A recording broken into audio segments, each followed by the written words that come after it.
Hello, my name is Dieter and welcome to Win Some Loosemore.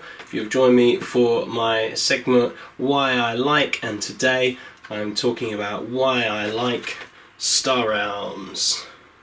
Now, Star Realms was the first game that Kirsty and I bought after we started getting into games. We played other people's games and we used to play a lot of cards, and so one of the most inexpensive things that we could think of to see if we wanted to get into board gaming was card games, and I was suggested this one, and it's a two-player game using a mechanism called deck building. So why don't we have a look at it, and then I will explain afterwards why I like Star Realms.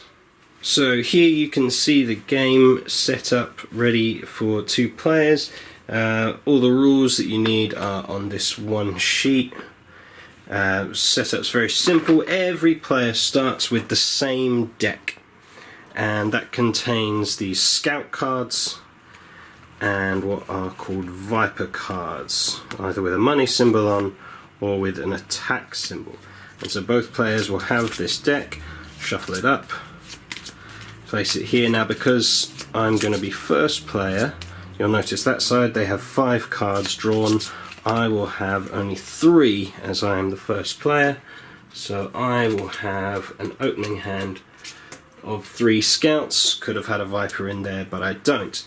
And very simple, I am trying to get cards from this middle row and add them into my deck to build my deck. That's why it's called a deck builder. And the aim of the game, as you see here, both sets of players have 50 points. Now these are, I think, in terms of the game, like influence across the galaxy, but it's basically just health. And so as you get hit, you lose influence. People don't respect you anymore. As you go through, these are double-sided, so if you gain it, you can gain health back, the 10s and the 20s. But basically you start with 50 health and you're trying to get the other person down to 0. Now on my turn, I have my hand.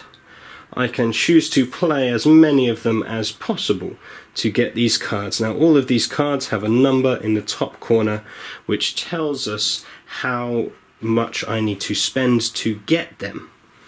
And so let's see, as you see, there are different factions. There are different colours here: red, yellow, blue and green, all that work together slightly. So let's look at one of these cards. This one, this cutter, would cost me 2 to buy it, so let's say I buy that.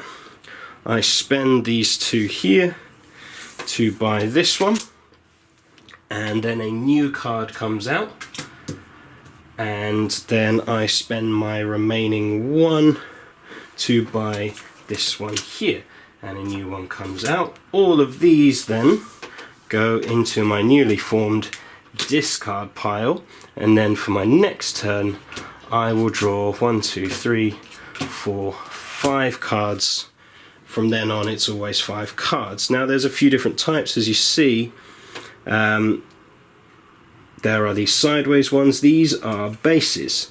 So now in my next turn, if I had these cards, let's say, I can now play these ships. Once my draw deck has depleted, I shuffle it all back together to start the new one. So these ships, let's say I play this one. Instead of it being a coin, it's got an attack symbol. So I, by playing that for free now out of my hand, means that my opponent loses 2 health, 2 influence, whatever you want to call it.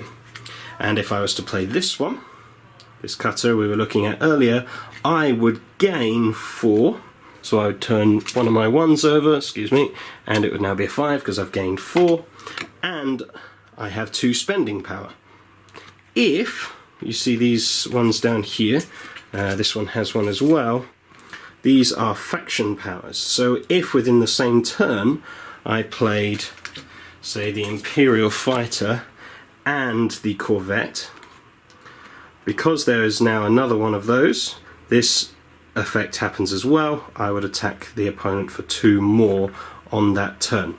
Once all the cards are resolved, as they did before, they go straight into the discard pile and replenish. Now the ones you haven't seen, the sideways ones, are bases, if ever you get these into your hand, you can play them in front of you and they stay there as a shield, as a protection.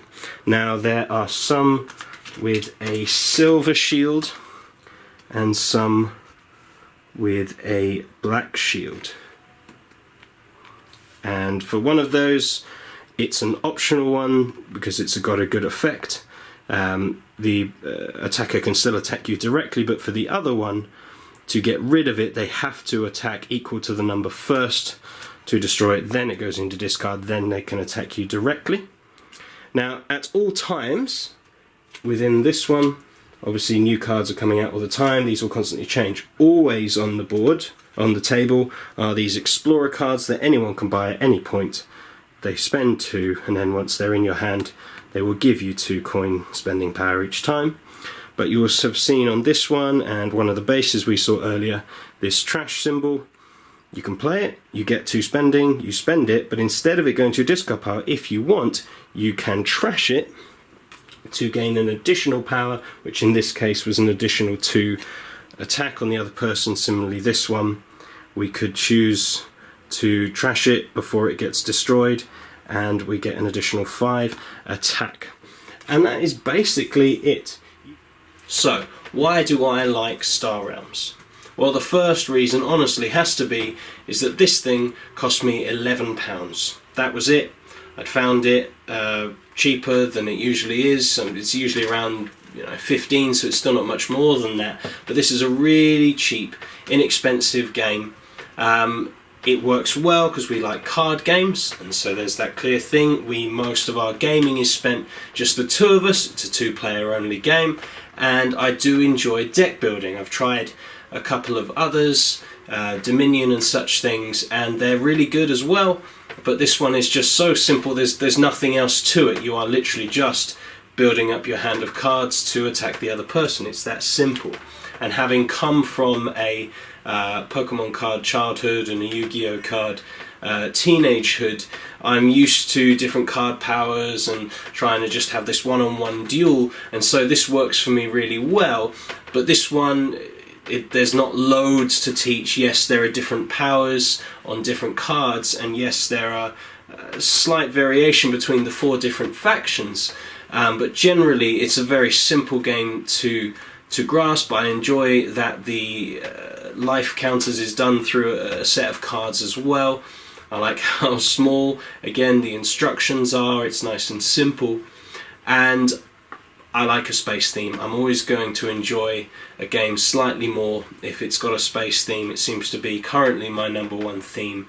You'll hear of other games I talk about. A lot of them have space themes. It's just something I've really enjoyed growing up, reading science fiction books and that kind of thing. So for me, the art is really cool. It's really spacey. It's what I would think of. I know some people don't like it so much. It's a bit too faux. No, what's the word? It's a bit too photorealistic. They would prefer it a bit more cartoony, whereas I like this kind of art. Some people don't like. There's not enough variations, but there are now expansions and character packs, and they've expanded the game in a great way. But I just really enjoy that this, for 15 minutes, maximum half an hour, just gives us a really nice cognitive battle back and forth. How are we going to do that with a bit of the luck of the draw, with a bit of reacting to what's going on? But it provides a really nice challenge and remains one of our favourite games. Thank you very much for watching. I know that wasn't necessarily the clearest explanation, but you should hopefully get a feel why I like this game, and maybe you might do too. I'll put a link below where you can find it. As ever, you can subscribe to this channel by hitting the button below and pressing the bell to stay notified. You can follow us on Twitter at WSomeElmore, find us on Facebook and the usual places. We'll be back soon with another of our Win Some Lose More videos, but for now, I have been Dieter. Goodbye.